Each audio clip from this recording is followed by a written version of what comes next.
Do you believe that as a fact, that Jesus died for our sins? I don't know. Truth, as we know, is a tricky business. It's a huge difference. It's not the same thing. I mean, it's lost in history. So the story evolved, you're saying the story... Like a meme. Yes, it well, evolved. That's interesting. It evolved to match the contours of the human memory. That's exactly it, is that these stories, that's part of their archetypal nature. Like, so they have a emotional and motivational expression, but as they propagate across time, they also evolve, so they're maximally memorable. And they're maximally memorable for a biological reason. Well, that's very interesting. If they really did evolve over time, if you could actually trace successive manuscripts, you can't do that. I mean, there's presumably a couple of Hebrew manuscripts and a Greek one. And I mean, what do you mean when you say it evolved? Well, I would say you can see that in the compilation of the biblical texts, because one of the things that you see evolve, and you criticized the biblical text at one point. Correct me if I've got this wrong, because I don't want to get this wrong. You said that there isn't anything in the biblical text that constitutes, let's say, significant original discovery, which is something that you'd expect if it was of divine providence, let's say, divine provenance. And so, I think, I was thinking about that objection, and I think that one of the discoveries that the text lays bare in an insanely brilliant manner is that the foundation of the community is sacrifice, that's an appropriate conceptualization. And you can see the concept of sacrifice evolve across the biblical texts as they're sequenced chronologically in the overall story that makes up the biblical text. The idea of sacrifice becomes more and more sophisticated. It's more and more elaborated. It's more and more specified. It's more and more embodied. There's an obvious progression in ideas. The progression, where do you see that progression? In successive manuscripts? Or in the successive stories as the text progresses. The way a novel progresses. So something like sacrifice in the Old Testament. Sacrifice in the Old Testament. No, for the entire all the way through to the New Testament. Text is a sacrificial story as well. The Passion story is a story of sacrifice. It is and indeed. The sacrificial motif recurs continually through the biblical text, and it's elaborated constantly. And okay, so the criticism is the Bible as a text gives us nothing to indicate that it has divine origin. There's nothing that we can read in it where we think there's no way this idea could have evolved were it not divinely put into this text. That's a criticism that perhaps Professor Dawkins made in the past. Well, I think it's reflective of some order that's so profound and implicit that there isn't a better way of describing it than divine. But I don't really care if we look at that from the bottom up, like as a biological phenomena, or as from the top down. I don't think it makes any difference. It doesn't make a difference whether it was divinely inspired or whether it evolved within human... I don't think look, so let me ask you this. Like, I think that at bottom, truth is unified. And what that's going to mean eventually is that the world of value and the world of fact coincide in some manner that we don't yet understand. And I think that union, the fact of that union, and the fact of that union is equivalent to what's being described as divine order across millennia. There's no difference. Now, and this is a tricky business, because you either believe that the world of truth is unified in the final analysis, or you don't. Those are the options. And if it's not unified, then there's a disunity. There's a contradiction between value and fact, or there's a contradiction between different sets of values, and they can't be brought into unity. I don't believe that. Well, let's go back to what you said earlier, which I was very interested in. You implied there's no difference between whether the text is divinely inspired or whether it evolved in progression during a series of manuscripts, presumably. Now, I think that's genuinely interesting, but it's a huge difference. It's not the same thing. I mean, this is where the disagreement actually starts, because Dawkins is treating this as a question of origin. Either these ideas came from God or people. But Peterson is saying the distinction doesn't really matter, because even if the story evolved over time, he thinks it still points to something real. So they're already operating on completely different definitions of truth. Peterson isn't really interested in the historical veracity of Cain and Abel, for example, rather the patterns elucidated in the story, which he sees as playing out over human history, which makes it more real than a historical fact. And that's a powerful way to read the story, but it also avoids the question of whether it's actually true in the first place. Either it was divinely inspired or it wasn't. Well, it's the same thing if it's fundamentally reflective of the, inaccurately reflective of the implicit logos or order. And I think it is. Like, let me explain that a moment. Like, it took me a long time to understand the concept of sacrifice in the biblical text because it seems so anachronistic and so primitive, and primitive and not understandable. What are these people doing offering, choice cuts of meat to a God that lives in the sky? Something disgusting about it. Well, it's very easy to satirize. But when you start to understand that perception itself is sacrificial in its nature, and you start to understand that there's no difference between work and sacrifice, that they're the same thing, and you understand that community is predicated on sacrifice, then the emphasis in the text on sacrifice starts to become something quite marked and remarkable, especially because it's implicit. It isn't obvious at all that the authors of the texts and the editors who sequenced them actually understood what it was that they were highlighting. So with regards to the community, why is the community predicated on sacrifice? Because it's not about you, the community. Every step you take towards the communitarian means that you sacrifice something that's local to what you want here and now, right now. I think you have to give something up. You're wandering onto something else now, which is something quite different.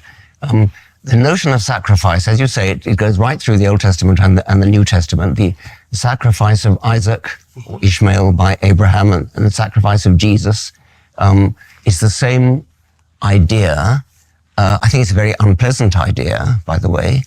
But what are you actually saying? Are you saying that Abraham did or did not sacrifice Isaac? Are you saying that Jesus really did die for our sins? I mean, do you believe that? Do you believe that as a fact, that Jesus died for our sins? There are elements of the texts that I don't claim to understand. What my experience has been that the more deeply I look into these texts, the more I learn. That doesn't mean that I can proclaim full knowledge of what the texts proclaim.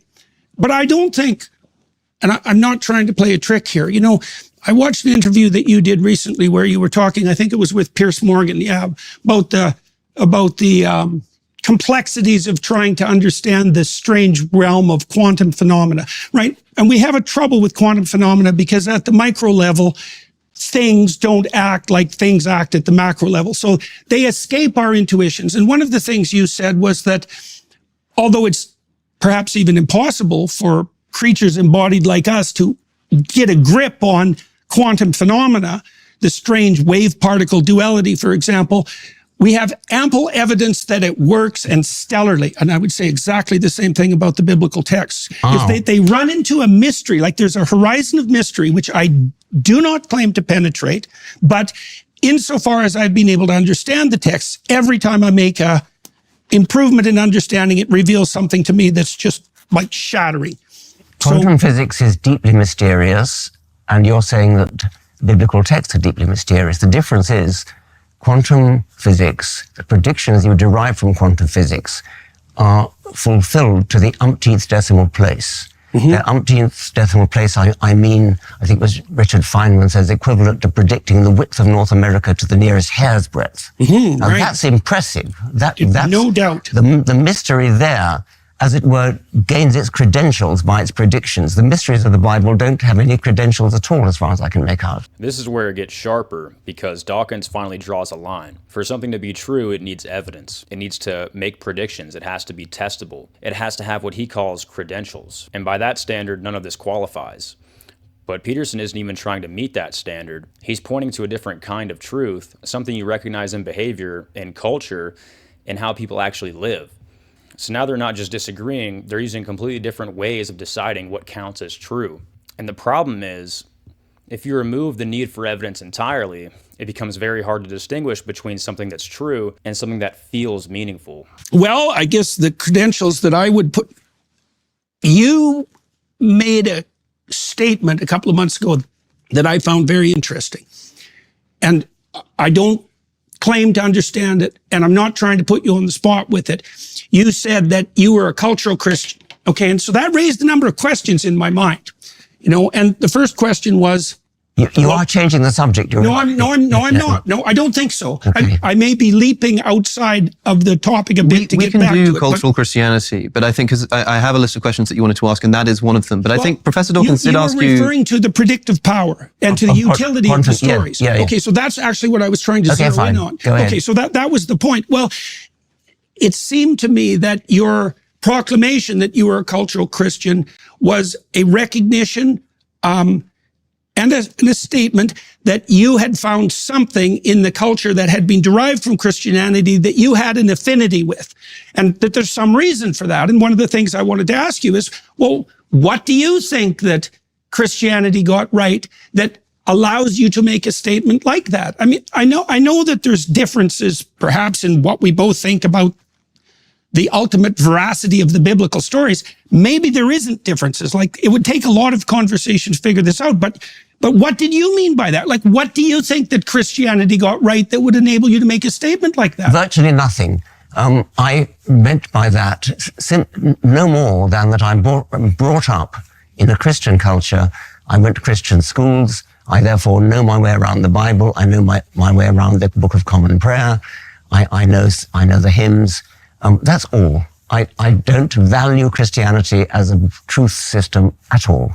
Okay, so let me ask you about that, because maybe that's true and perhaps it's not.